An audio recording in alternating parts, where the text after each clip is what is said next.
ఈరోజు తెలుగు సినిమా ఇండస్ట్రీలో 90% సినిమాలు పర్సెంటేజ్లో ఆడుతున్నామా లేదా? ఆడుతున్నాం. పెద్ద సినిమాల నుంచే కదా సార్ ప్రాబ్లం. పెద్ద సినిమాలు కూడా ప్రాబ్లం లేదు. పెద్ద సినిమాలు కూడా ఎగ్జిబిటర్ రెడీగా ఉన్నారు. సార్ మాకు రెంట్ కావాలా, మీరు రెంట్లు వేసుకోండి పెద్ద సినిమా, మళ్ళీ దాంట్లో పర్సెంటేజ్కి షిఫ్ట్ చేయకండి. పర్సెంటేజ్కి షిఫ్ట్ చేయడం వల్ల రెండో వారం మాకు రెంట్ రావట్లేదు. ఎగ్జాంపుల్, మొదటి వారం 20 లక్షలు మీకు ప్రొడ్యూసర్కు డిస్ట్రిబ్యూటర్కి షేర్ వస్తే రెండో వారం 5 లక్షల గ్రాస్ అవుతే మాకు 2 లక్షలే వస్తుంది. మాకు అది వర్కౌట్ అవ్వట్లేదు.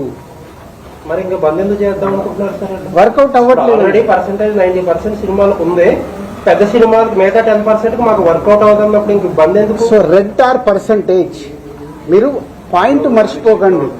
అక్కడ మొదటి వారం రెంట్లో వేసి రెండో వారం సినిమాని పర్సెంటేజ్ వేస్తున్నారు కాబట్టి మాకు వర్కౌట్ అవ్వట్లేదు.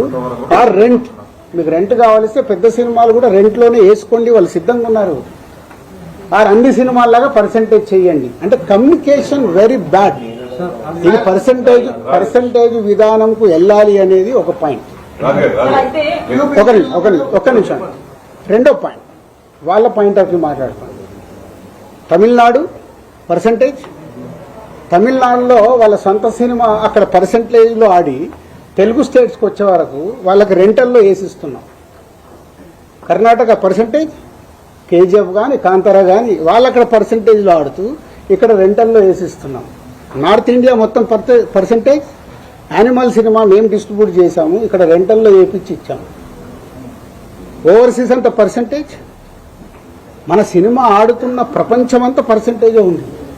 ఒక మన తెలుగు స్టేట్స్ మట్టికే ఆ మొదటి వారము ఆ కొన్ని సినిమాలు రెంటల్లో ఆడుతున్నాం. దానికి వాళ్ళు ఇప్పటికీ రెడీ అంటున్నారు. దాన్ని ప్రొడ్యూసర్స్ వాళ్ళు మాట్లాడుకొని సాల్వ్ చేస్తే సొల్యూషన్ వచ్చేసినట్టే. పర్సెంటేజ్లో కావాల్సి పర్సెంటేజ్లో వేసుకోండి మీ సినిమా రిలీజ్ కంటే ముందు. లేదు మీరు రెంటల్, మీకు రెవెన్యూ ఎక్కువ కావాలి, రెండో వారం కూడా మాకు రెంటల్లోనే ఆడండి అనేదే వాళ్ళ రిక్వెస్ట్. దీన్ని భూతత్వంలో ఎలా చూపిస్తున్నారు మీకు అర్థమైనా? మీరు అడిగిన క్వశ్చన్ క్లారిటీగా రేపు రాయండి. మీరు దీన్ని భూతత్వంలో ఎలా చూపిస్తున్నారు?